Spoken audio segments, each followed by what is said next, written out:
Hello, I'm Roman from the Tile Hub, and today's video will be going over the Ronin DJI RS3. This is a camera stabilizing tool which is really helpful. So inside the box we've got the instruction manual followed by two smaller boxes. In the first box we have the charging cables followed by a small base plate for the camera and a lens hold just in case you've got a hefty lens on the Ronin.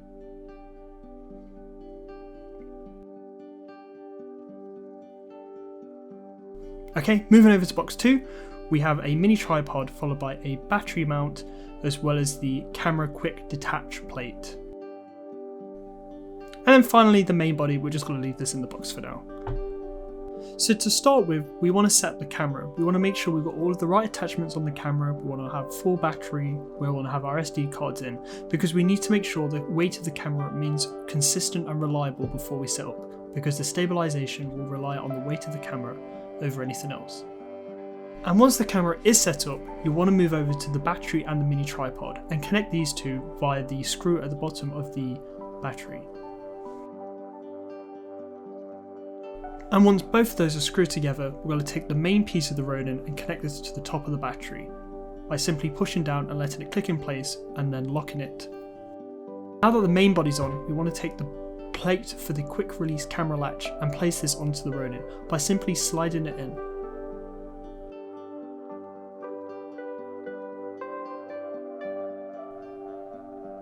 Once you've slided it in, you can adjust with the knob so you can have the back of the camera towards the back of the Ronin.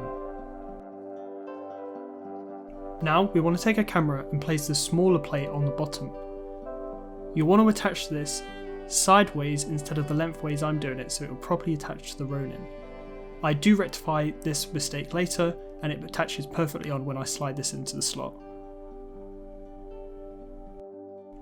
So as you can see, I've now changed the plate so it's on sideways and it's just a case of sliding this into the quick release slot.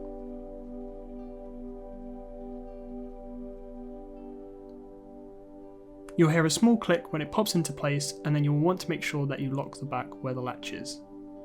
And now that we have the camera attached to the Ronin, it's time to get the motors stabilised to balance the camera. So the first thing we're going to do is unlock the vertical tilt.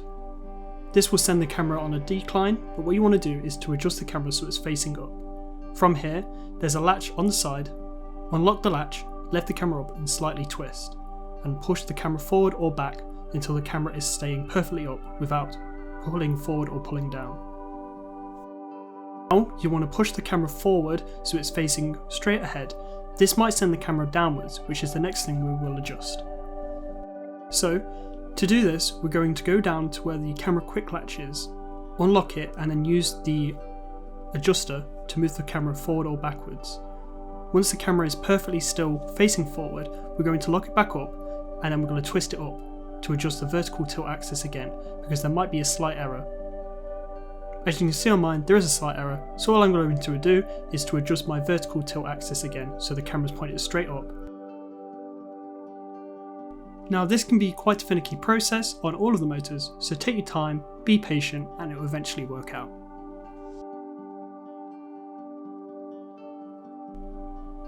Once the camera's looking straight up and I think it's balanced, I'm going to put it back to its forward facing position, make sure that's fine, and then lock the motors again.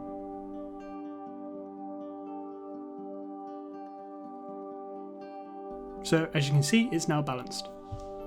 The next axis to do is the roll motor, which you can unlock by the back of the Ronin.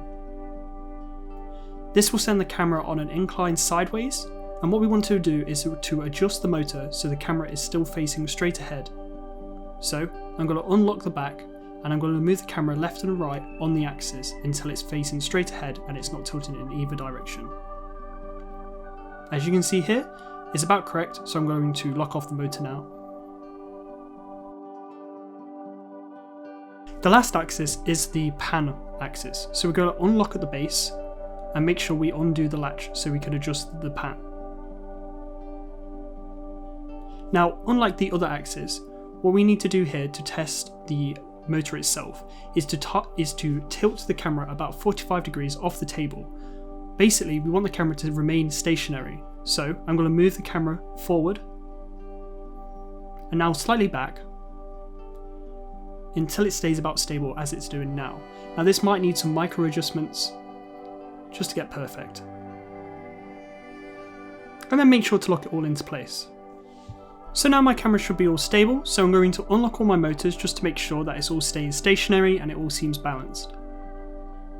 I'm pretty confident with this setup, so what I'm going to do now is I'm going to turn on the Ronin by pressing the power button located on the right side of the device. You can tell the device is powered on because it'll make a turn, but also boot into the menu, which you'll have to select the language settings as well as download the mobile app so you can configure the device. Once you've downloaded the app, it's a case of selecting the Ronin, using Bluetooth to connect to the Ronin by pressing the connect button, entering the password, which is 12345678, and pressing connect. From here, accept the device activation. From here, you'll be able to balance test as well as set motor parameters so you can control how fast or slow the device is. Now before you start shooting, you'll want to do the auto tune settings, which is done by selecting both the M and trigger button or going into the motor control on the screen and selecting auto tune or start calibration. This will send the Ronin into sort of spasm state, and all this is doing is making sure that all of the motors are set correctly so the camera won't be unstable when you start shooting. Make sure this is done on a flat, stable surface so everything is ensured to be properly done. Now that everything's auto-tuned, it's just a case of playing with the Ronin. So as you can see, I'm still using the Ronin, I've got joysticks on the back, I can move the camera forward and back and it should all stabilise properly. Now the Ronin has three modes it can use. It can use PV, which is the pan follow, it can use the FPV, which is essentially the uncontrolled roll, tilt and pan axis, followed by the pan and tilt follow. Now I recommend leaving it on pan and tilt follow just because it allows you to track a subject a lot easier and a lot smoother with more control. Now I definitely recommend that you try these settings out yourself just so you understand what they do and you can become more confident with the Ronin. Now an important thing to note is that when the Ronin is turned on, don't try and grab it from where the motors are because you essentially will break the motors. Instead, make sure your hands are always on the handle or using the Joy-Cons above. To disassemble the Ronin, first you want to turn off the device.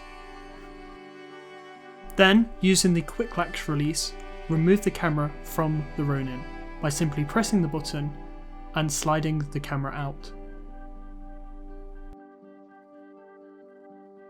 Then you'll want to remove the camera quick latch plate by simply unlocking and pressing the secondary button on the Ronin to remove that plate. Then you'll want to unlock the main body from the battery by pressing the button and lifting the body up. Then you want to make sure that you reset the Ronin and make sure all of the axes are set back to 0 so they will fit in the box correctly, and then lock all of the axes so they do not move when inside the box. Finally, the last thing to note is how to check the battery on the Ronin. So simply look at the battery handle, press the button, 4 bars means that it's fully charged, and each bar represents 25%. If you need to charge, the USB-C port is located on the front of the device, plug this into a plug. Unlike previous models, this does not need to be connected to the body. So about this camera, I've got it set about 35mm on the zoom, it has a battery, 2 SD cards and a microphone. So you'll be able to use the next set of numbers to set the camera up exactly how I've got it set up. I've got the camera plate set to about 3.5, the vertical tilt axis at about 2.5, the roller axis at 1, and lastly the pan axis, which is about 1.3. And you can use these numbers as a guideline to set up the camera, although you might need to readjust and correct based on your camera setup. And that's it for the Ronin. This is quite a complicated setup, but once you start playing around and you get used to how to set it up, it becomes a vital piece of equipment to use when recording events. If you didn't understand how to set this up properly, Ronin has plenty of guides because they understand this can be quite a complicated piece of equipment. I hope you found this video quite helpful when setting up the Ronin.